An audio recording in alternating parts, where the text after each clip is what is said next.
Daeho Kim walked through the long halls of the Galactic Council building. His footsteps made soft sounds on the smooth floor. He carried a simple datapad in his hand. The document inside would change everything, but nobody knew it yet. The council chamber was busy that morning. Alien beings from dozens of worlds sat at their curved desks. They talked about trade routes and mining rights. Some argued about border disputes. Others reviewed scientific reports. It was just another normal day for them. Daeho found his seat in the human section. The chair felt familiar after so many years. He had sat here through hundreds of meetings. He had watched the council make big decisions and small ones. Today would be his last time in this chair. He waited for his turn to speak. The Alterian delegate was complaining about shipping delays. The Christek representative wanted more funding for their research projects. Everyone had something they wanted from the council. When the speaker called his name, Daeho stood up slowly. The chamber became quiet. All eyes turned to him. He activated his datapad and began to read. The human delegation submits formal notice of withdrawal from the Galactic Council, he said. His voice was calm and clear. This decision takes effect in 6 standard months. We thank the Council for 2 centuries of cooperation. Some delegates looked confused. Others seemed surprised. A few just kept working on their own documents. Nobody asked any questions. Nobody seemed worried. Daeho sat back down. That was it. After 200 years, humanity was leaving the galaxy's most important organization. The announcement took less than 2 minutes. Across the building, Yanwu Park was also busy. She worked in the science division, where humans and aliens shared research data. Her job was to copy all the human files and return everything else to its original owners. Yanwu had been doing this work for weeks. She moved carefully through each database. Every invention that humans had improved went back to its creators. Every research project that humans had joined was transferred to alien control.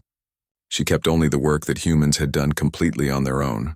Her alien co-workers watched her pack up the files.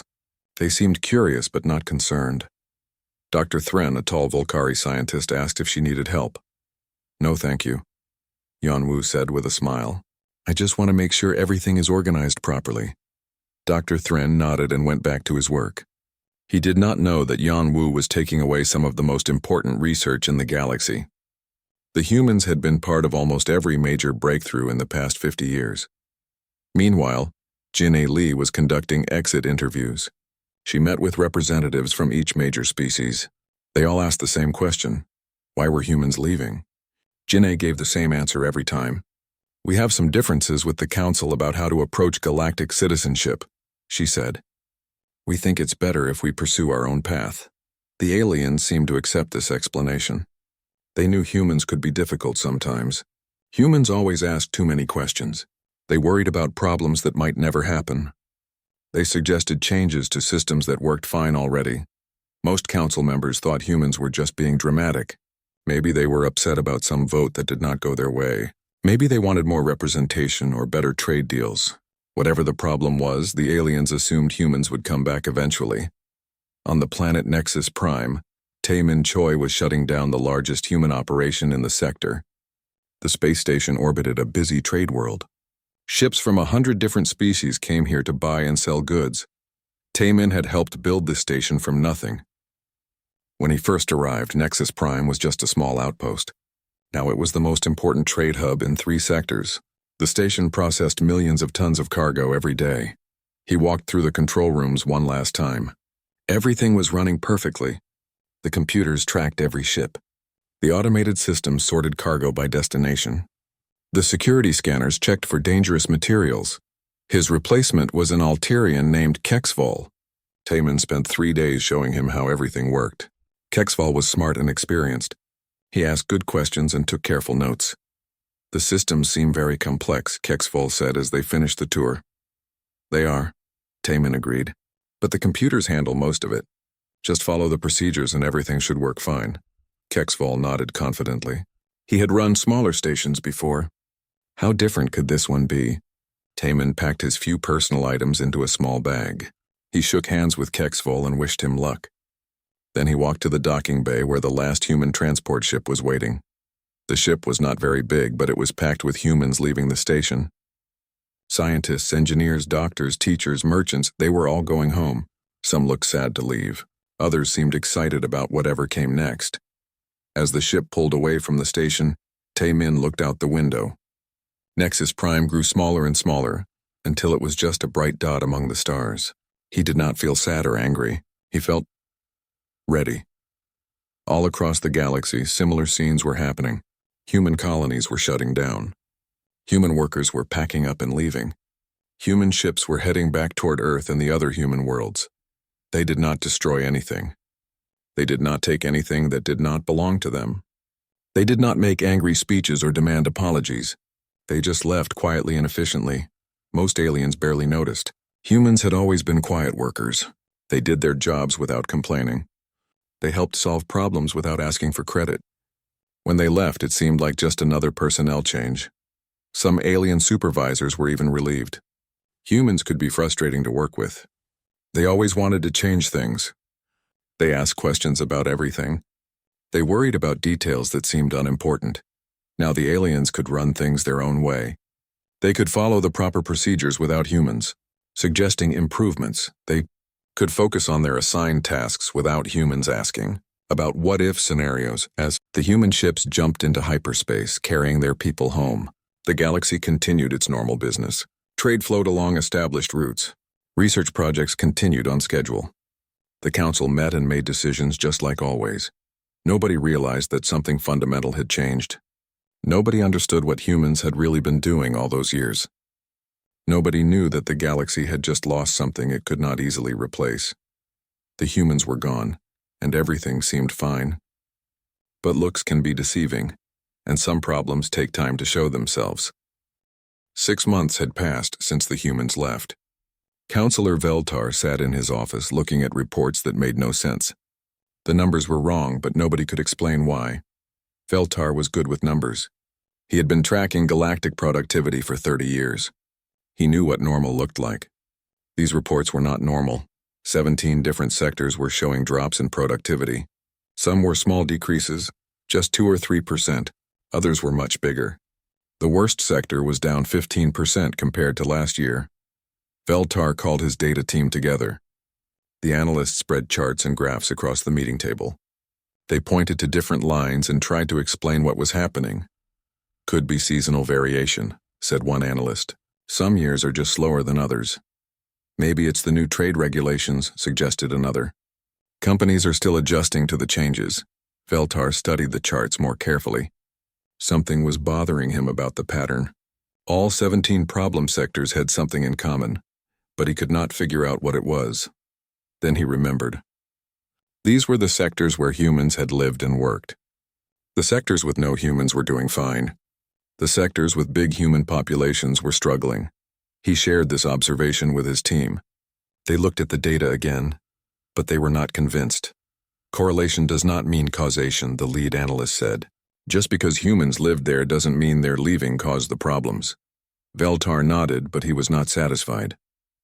Something was wrong, and it was getting worse every month. On Kepler 442b, the mining operation was falling apart. The planet produced rare metals that were essential for starship engines. The mine had been running smoothly for decades, but now everything was going wrong. The trouble started with small equipment failures. A sorting machine would jam. A conveyor belt would break. A scanner would give false readings. Each problem was easy to fix, but they happened more and more often. Jixkar, the new Christech supervisor, was getting frustrated. He had the maintenance manuals that the humans left behind. The procedures seemed simple enough. But every time his team followed the instructions, something else would break. The humans made this look so easy, complained Rindal, one of the technicians. They would just look at a machine and know what was wrong with it. Jixkar did not want to hear about the humans. We have better training than they did, he said. We just need to follow the proper procedures. But the proper procedures were not working. The humans had written down the basic steps, but they had not written down their thinking process. They had not explained how to handle unexpected problems. The humans had known these machines for years. They understood every strange noise and every unusual vibration. When something started to go wrong, they could fix it before it became a serious problem. The Christech engineers were smart and well-trained. They could fix any problem once they identified it. But they could not predict problems the way humans could. By the time they noticed something was wrong, the damage was already done. Dr. Thren was having similar problems in his research lab. The Volcari were known throughout the galaxy for their precise, methodical approach to science. They followed established procedures and got reliable results. But lately, the results were not coming. Projects that should have been finished months ago were still in progress. Experiments that had always worked were failing for mysterious reasons. Dr. Thren reviewed his notes from when the humans were still here. Back then, the lab had made breakthrough discoveries almost every month. New materials, new medicines, new technologies. The humans always seemed to find something interesting. The humans had been part of every research team. They asked strange questions that seemed unrelated to the main project. They suggested experiments that seemed like a waste of time. They worried about possibilities that the Volcari considered unlikely. Dr. Thren had always been patient with the humans, but he had not understood why they did these things. Now he was starting to see the pattern. The humans' strange questions often led to unexpected discoveries. Their pointless experiments sometimes revealed important information. Their unlikely worries sometimes turned out to be real problems. Without the humans asking these questions and suggesting these experiments, the research was moving much more slowly. The Volcari were excellent at following a plan, but they were not good at creating new plans when the old ones stopped working. Captain Zexhai was facing the same problem with his patrol fleet. The ships were the same. The weapons were the same. The crews were well trained and experienced, but somehow they were losing battles they should have won. The fleet's last engagement had been a disaster. Pirates had attacked a merchant convoy near the Outer Rim. It should have been an easy fight. The patrol ships outnumbered the pirates 3-1, but the pirates had used unexpected tactics. They had divided their forces and attacked from multiple directions.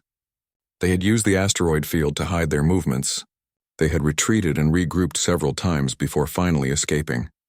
Captain Zexhai reviewed the battle recordings. His ships had followed standard formation protocols. They had executed their attack patterns correctly. They had used proper communication procedures. Everything had been done by the book, but the book had not been enough. Captain Zexhai remembered the human tactical advisors who used to work with the fleet. They were always suggesting changes to the standard battle plans. They wanted to add extra scout ships here and reserve forces there. They worried about scenarios that seemed unlikely. The other officers had tolerated these suggestions, but they had not really understood them. The standard tactics worked fine most of the time. Why complicate things? Now Captain Zexhai understood. The humans had not been complicating things, they had been preparing for complications. They had known that enemies would not always follow the same patterns. They had planned for the unexpected. Without human advisors, the fleet was only prepared for predictable battles. When faced with creative enemies, they did not know how to adapt. On Nexus Prime, Kexval was discovering that running the trade station was much harder than it looked. Ships were arriving late because of navigation problems. Cargo was getting lost because of sorting errors. Customers were complaining about delays and mistakes. Kexval had all the procedures that Timon had left behind. He had detailed instructions for every system on the station. His staff followed these instructions carefully, but problems kept happening anyway. The procedures covered normal operations, but normal operations were rarer than anyone had expected. Ships arrived with cargo manifests that did not match their actual cargo. Customers wanted to make changes to their orders at the last minute. Equipment broke down in ways that were not covered in the maintenance manuals. When Taemin was running the station, these problems had been handled quickly and quietly. Kexval was starting to realize that Taemin had not just been following procedures, he had been constantly adapting and improvising. The humans had made it look easy. Because they were good at dealing with the unexpected, they could find creative solutions to new problems. They could make quick decisions when the standard procedures did not apply. Kexval was good at following rules, but he was not good at breaking them when necessary. His staff was well trained, but they had not learned how to think like humans. All across the galaxy, similar problems were appearing. Systems that had worked perfectly with human involvement were starting to fail. Projects that had moved quickly were slowing down.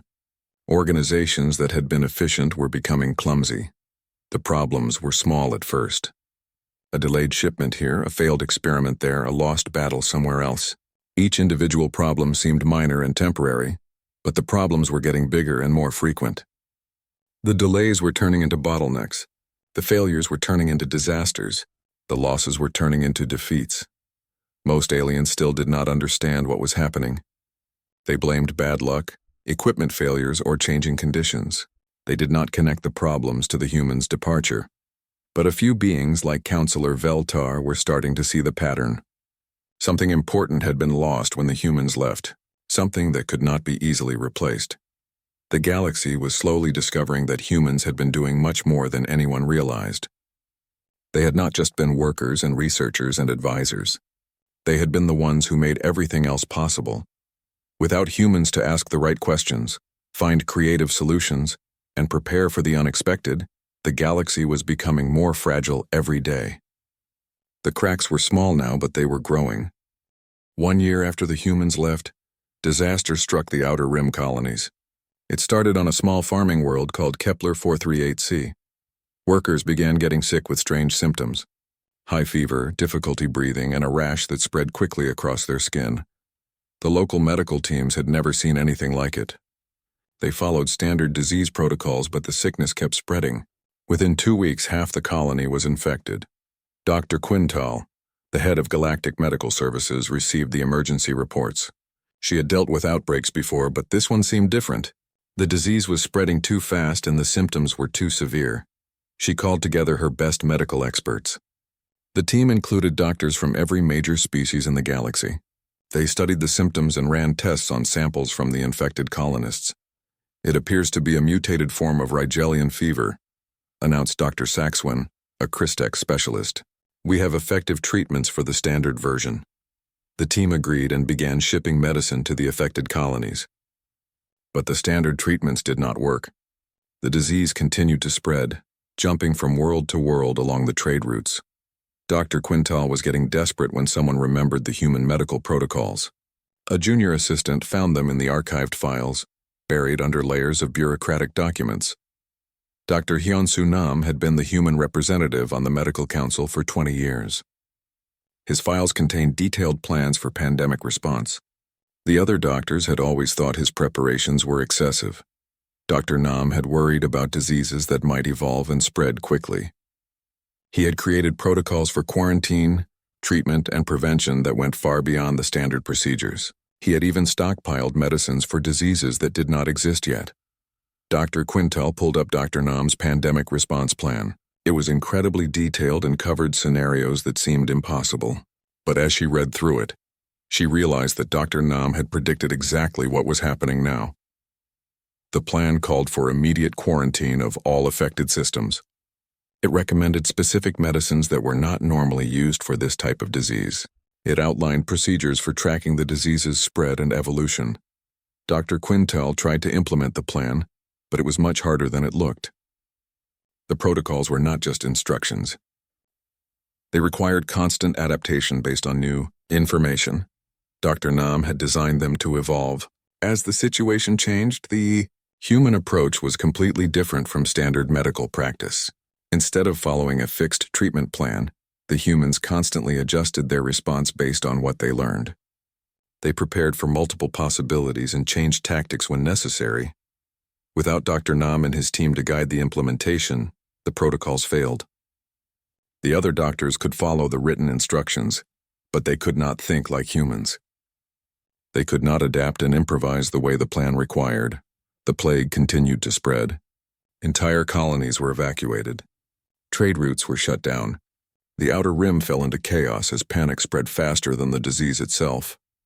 Meanwhile, infrastructure across the galaxy was failing in more obvious ways. The beautiful space stations and orbital platforms built by the Architect Guild were experiencing critical problems. The Guild was famous for creating elegant, efficient designs. Their structures used minimal materials and energy while providing maximum functionality. Every component was perfectly calculated for its intended purpose. But the Architect Guild's perfect designs had a fatal flaw. They had no room for error. When something went wrong, the entire structure could fail catastrophically. The humans had always criticized these designs. They insisted on adding backup systems and redundant components. They wanted extra structural support and emergency protocols. The Guild had considered these additions unnecessary and wasteful. Now the humans' paranoia was proving to be wisdom. A minor solar flare damaged the control systems on Aurora Station. Without backup power systems, the entire station lost life support. Thousands of beings had to be evacuated before the atmosphere ran out. A small asteroid impact on mining Platform 7 caused a chain reaction failure. The platform's efficient design had no redundancy built in. When one support beam failed, the entire structure collapsed. Hundreds of workers died in the disaster. The Guild's engineers studied the failures and realized their mistake. The humans had not been trying to waste resources. They had been preparing for the unexpected. They had known that perfect efficiency was actually dangerous because it left no room for adaptation. Trademaster Vordan was watching the galactic economy collapse in slow motion. Commerce that had flowed smoothly for decades was now full of bottlenecks and breakdowns. The problem was not just infrastructure failures. It was also cultural misunderstandings and diplomatic disputes. Species that had worked together for years were suddenly having conflicts. Vordan realized that humans had served as translators and mediators without anyone noticing. They had the ability to understand different perspectives and find common ground. They could bridge cultural gaps that other species could not cross. The hegemony and the Crystal Alliance were having their worst trade dispute in 50 years. Both sides had reasonable demands, but they could not find a way to compromise. The negotiations kept breaking down over cultural differences and mutual suspicion. When humans had been involved in trade negotiations, these problems rarely lasted long. Humans would ask questions that helped each side understand the other's position. They would suggest creative solutions that satisfied everyone's core needs. Without human mediators, the old prejudices and misunderstandings were resurfacing. Species that had seemed compatible were discovering fundamental differences in how they approached business and relationships. The Council's own decision-making process was grinding to a halt. Every session became a struggle between competing factions. Debates that should have lasted hours were stretching into days. Simple decisions were becoming impossible. Counselor Shenana had been attending council sessions for 15 years. She remembered when the debates had been more productive and the decisions had been made more quickly. She was trying to figure out what had changed. Then she realized that humans had always been asking the right questions during debates. They would point out assumptions that needed to be examined. They would suggest alternatives that no one else had considered. They would find compromises that satisfied multiple factions. The humans had not been the most powerful faction in the council, but they had been the most useful. They had helped other species communicate and cooperate. They had turned conflicts into collaborations. Without humans to facilitate the discussions, the council was becoming dysfunctional. Each species was focused on protecting its own interests. No one was looking for solutions that would benefit everyone. Councillor Veltar presented his analysis of the economic crisis to the full council. The data was clear. Productivity had dropped by 25% in the sectors where humans used to live and work. The trend was accelerating. "We need to understand what humans were really doing," Veltar said. "Our systems are failing without them, but we do not know why." Some council members were skeptical. "Humans were just workers like everyone else," argued Councillor Taxwan. "We can replace them with our own people." But the replacement attempts were not working. Alien workers could perform the same tasks that humans had done, but they could not achieve the same results.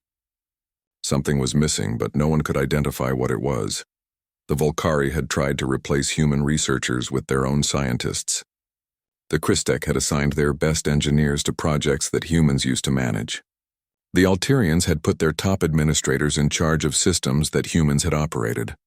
All of these replacements were highly qualified and experienced. They had better formal training than the humans they replaced. They followed procedures more carefully and made fewer obvious mistakes. But somehow the results were worse. Projects moved more slowly. Systems failed more often.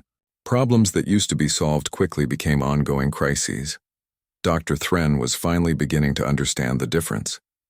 Humans did not just follow procedures, he told his research team. They improved the procedures while they worked. Every day they made small changes that made everything work better. The humans had treated every job as an opportunity to learn and innovate. They had constantly asked what-if questions and prepared for unlikely scenarios. They had built flexibility and adaptation into everything they touched. Other species were good at maintaining systems, but humans had been good at improving them. Other species could solve known problems, but humans could anticipate unknown problems. As the crisis deepened, more council members began to understand what they had lost. Humans had not just been another species in the galactic community. They had been the ones who made the community work. The galaxy was discovering that its civilization had become dependent on human problem-solving abilities. Without humans to adapt and innovate and mediate, the entire structure was becoming fragile and unstable. Some council members began to suggest that they should try to contact the humans and ask them to return. But others were too proud to admit that they needed help. The debate over what to do was just beginning. 2 years had passed since the humans left and the galaxy was falling apart. Supreme Counselor Axelron stood in his private office looking out at the stars. 3 different wars were happening in the outer sectors. The economy was in free fall. Disease and infrastructure failures were claiming thousands of lives every day. The council chamber was in chaos. Every session ended in shouting matches between species that used to be allies. The hegemony was threatening to leave the council completely. The Crystal Alliance had stopped all trade with systems that supported their enemies. Axelron had been Supreme Counselor for 8 years. He had handled many crises before, but nothing like this. The problems were too big and too complicated. Every solution they tried just created new problems. "We need to contact the humans," said Counselor Veltar during an emergency session. "The data is clear. Everything started falling apart when they left." "Absolutely not," replied Counselor Taxwan. "We cannot show weakness by begging them to return. We are a proud civilization. We can solve our own problems." The debate went on for hours. Some council members agreed that humans were needed. Others insisted that asking for help would be humiliating. A few still believed that the crisis would solve itself eventually. Finally, Axelron called for a secret vote. The result was close, but the majority agreed to try contacting humanity. They would send a small diplomatic mission to find the humans and assess the situation. The problem was that nobody knew where the humans had gone.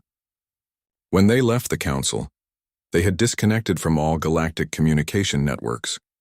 Their new colonies were somewhere beyond the mapped regions of space. Admiral Yextar was given command of the search mission. She had 3 ships and a crew of experienced explorers. Their job was to find humanity and establish contact. The search took 4 months. The ships followed old human trade routes and investigated star systems where humans might have settled.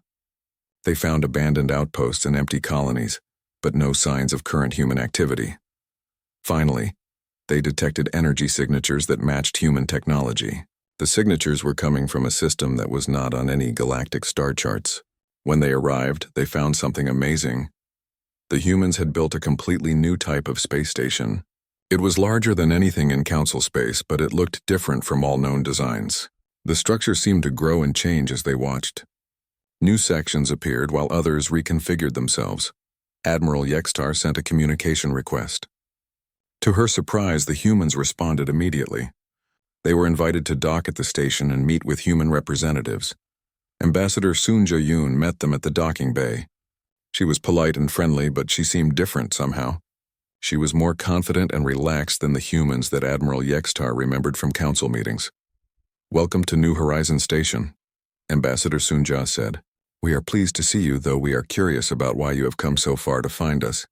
Admiral Yextar explained the situation in council space. She described the economic collapse, the infrastructure failures, and the spreading conflicts. She asked if humanity would consider returning to help solve these problems. Ambassador Sunja listened carefully but did not seem surprised by the news. "We expected that there might be some adjustment difficulties," she said. "Change is always challenging."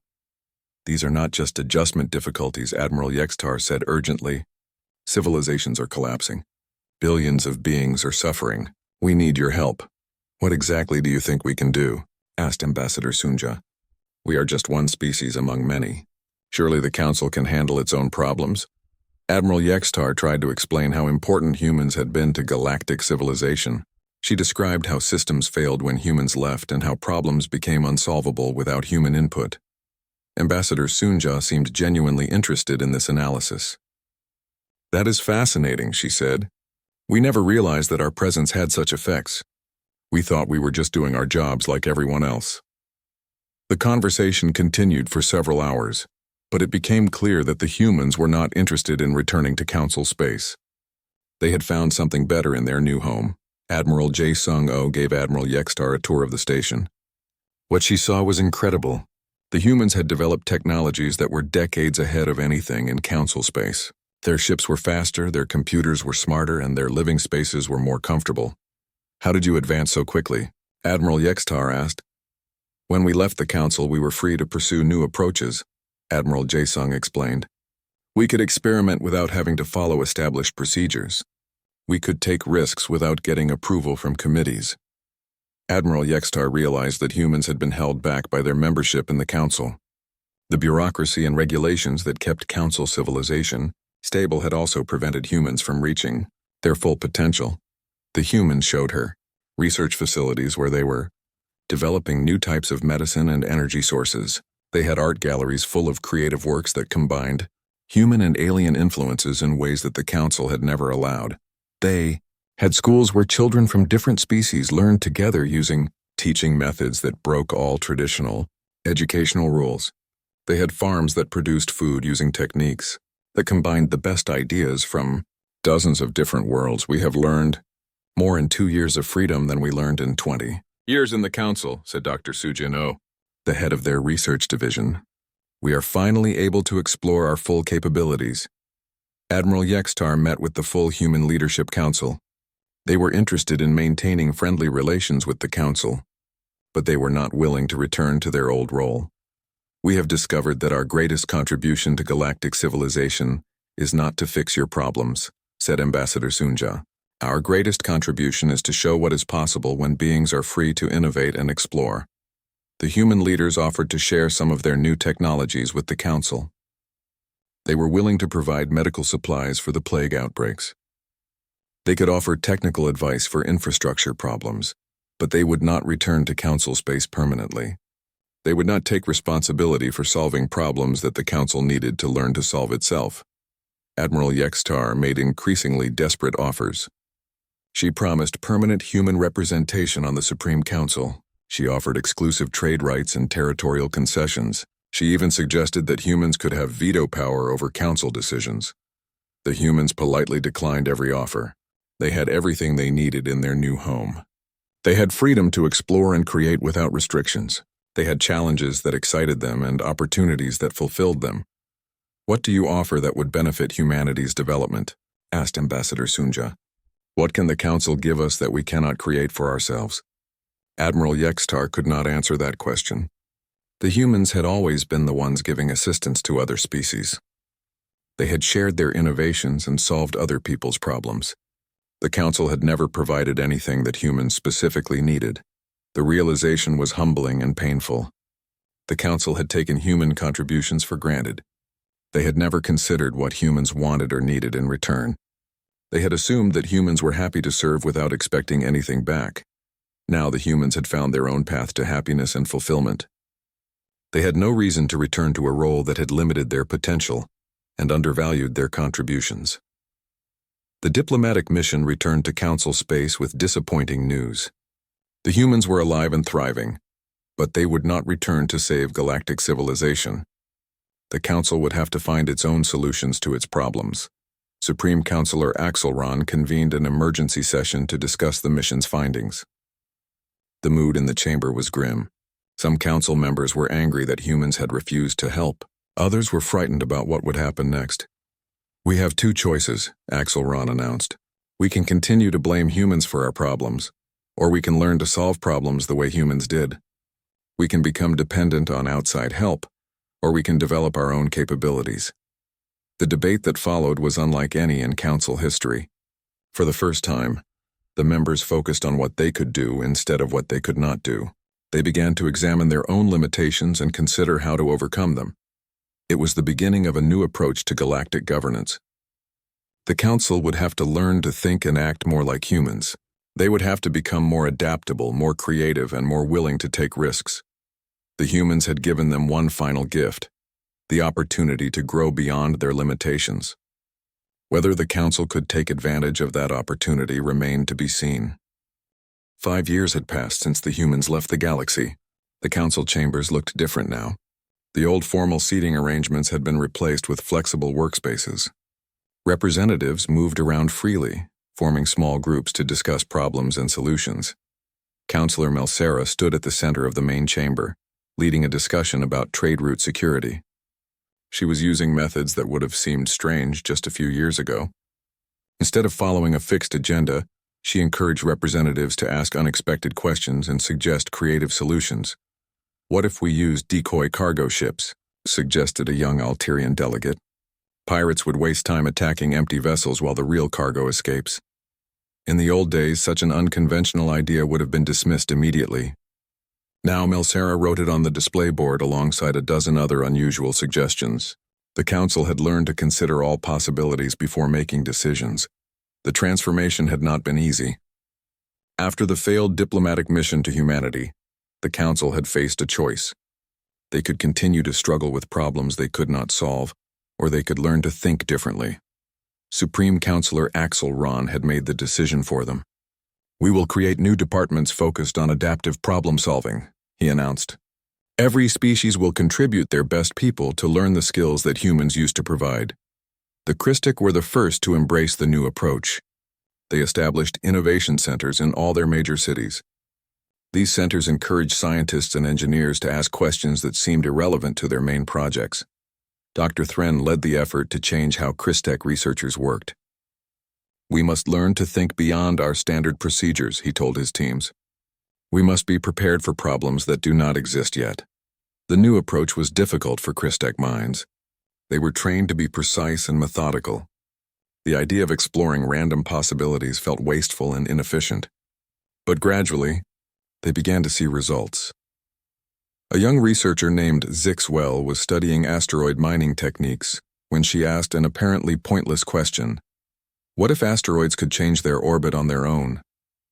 Her colleagues thought the question was silly, but she kept investigating anyway. 6 months later, her research led to a breakthrough in spacecraft propulsion. The same principles that might allow asteroids to move themselves could be used to make ships faster and more maneuverable. Her silly question had solved a problem that engineers had been working on for decades. Similar changes were happening throughout the galaxy. The Volcari created scenario planning committees that spent their time imagining unlikely disasters and preparing responses. The Alterians established cultural bridge programs that taught diplomats to understand different perspectives. Even the proud hegemony military began to change their tactics. General Kexval instituted new training programs that emphasized adaptation and improvisation. "The enemy will not always follow our expectations," he told his officers. "We must be ready for anything." The results were dramatic. Space battles that had been brutal stalemates became decisive victories for Council forces. Pirates and raiders found that their old tactics no longer worked against adaptive military strategies. On Nexus Prime, the trade station was running more efficiently than ever before. Kexval had learned to think like a human trader. He anticipated problems before they happened and created flexible solutions that could handle unexpected situations. "The key is not to have perfect plans," he explained to his staff. "The key is to have plans that can change when necessary." The station now had backup systems for backup systems. When equipment failed, alternative procedures kicked in automatically. When shipping schedules changed, the station's operations adapted within hours instead of days. Dr. Quintal had revolutionized galactic medical services using lessons learned from the plague crisis. Medical teams now prepared for diseases that did not exist yet. They stockpiled medicines for theoretical epidemics and trained in procedures for impossible scenarios. Dr. Nam was right about everything, she admitted to her staff. "We must always be prepared for the unexpected. The universe is full of surprises, and most of them are not pleasant." The new medical protocols had already prevented 3 potential pandemics. Diseases that might have spread across multiple star systems were contained quickly because the medical teams were ready for them. The biggest change was in the Council itself. The formal procedures that had dominated galactic government for centuries were replaced with flexible processes that could adapt to new situations. Instead of voting on predetermined options, the Council now brainstormed solutions together. Instead of following rigid diplomatic protocols, they encouraged creative approaches to international problems. The Hegemony and Crystal Alliance trade dispute that had nearly started a war was resolved using human-style mediation. A team of negotiators from neutral species asked probing questions that helped both sides understand each other's real concerns. The final agreement satisfied everyone because it addressed underlying issues instead of just surface complaints. Both sides got what they actually needed, even though neither side got what they had originally demanded. When the first human ship appeared in Council space after 5 years of absence, everyone noticed immediately. The ship requested permission to dock at Nexus Prime for a routine trade meeting. Kang Ho Seo was the leader of the small human delegation. He was accompanied by 2 other humans, Dr. Su Jin Oh and Admiral Min Ho Park. They came to discuss limited technology exchange and cultural cooperation. The welcome they received was very different from what they might have expected. Instead of desperate pleas for help, they found confidence and competence. The aliens they met had learned to solve their own problems. Kex Vol met them at the docking bay with genuine enthusiasm. "Welcome back to Nexus Prime," he said. "You will find many changes since your last visit." As Kang Ho toured the station, he was impressed by what he saw. The operations were running smoothly, but more importantly, they were running creatively. The alien staff was constantly making small improvements and preparing for unexpected problems. "You have learned to think like humans," Dr. Sujin observed, "but you have done it in your own way using your own strengths." "We had good teachers," Kexvol replied, "even though you were not here to teach us directly." The human delegation met with council leaders to discuss future cooperation. The atmosphere was very different from the desperate meeting 5 years earlier. Both sides were negotiating from positions of strength and mutual respect. Supreme Counselor Axelrod offered a formal apology for the Council's failure to appreciate human contributions during their membership. "We did not understand how much we depended on your unique abilities," he said. "We took your gifts for granted." Kang Ho accepted the apology graciously. "The experience has been valuable for everyone," he replied. "You have learned to be more adaptable and creative. We have learned to follow our own path without compromise." The negotiations established a new relationship between humanity and the galactic community. Humans would maintain their independence and continue developing their own civilization. The Council would share some technologies and cooperate on specific projects. Both sides would benefit from occasional exchanges of ideas and innovations. But neither side would become dependent on the other. The relationship would be based on mutual respect and voluntary cooperation. Dr. Sujin spent several days studying the changes in Council research methods. She was amazed by how much the alien scientists had learned about innovative thinking. "You have developed your own version of human curiosity," she told Dr. Thren. "You ask different questions than we do, but you ask them in the same spirit of exploration." Dr. Thren nodded thoughtfully. "We learned that following procedures is not enough. We must also question the procedures and improve them constantly." As the human delegation prepared to leave, they reflected on what they had accomplished by leaving. The galaxy was stronger and more resilient than it had been when humans were managing its problems. "We gave them the greatest gift possible," Admiral Minho observed. "We taught them to rely on themselves instead of relying on us." Kang Ho agreed. "Sometimes the best way to help people is to step back and let them discover their own capabilities." The human ship departed from Nexus Prime with new trade agreements and research partnerships. But more importantly, it left behind a galaxy that had learned to think for itself. The Council continued to face challenges and crises, but they now had the tools to handle them. They had learned to anticipate problems, adapt to change, and find creative solutions. They had developed their own version of the human gift for improvisation and innovation. Humans remained in contact with the galactic community, but they were no longer essential to its survival. Both civilizations had grown stronger by learning to stand independently while maintaining friendship and cooperation. The galaxy had discovered that the best relationships are between equals who choose to work together, not between the dependent and the indispensable. Humanity's greatest contribution had been teaching the galaxy to live without them.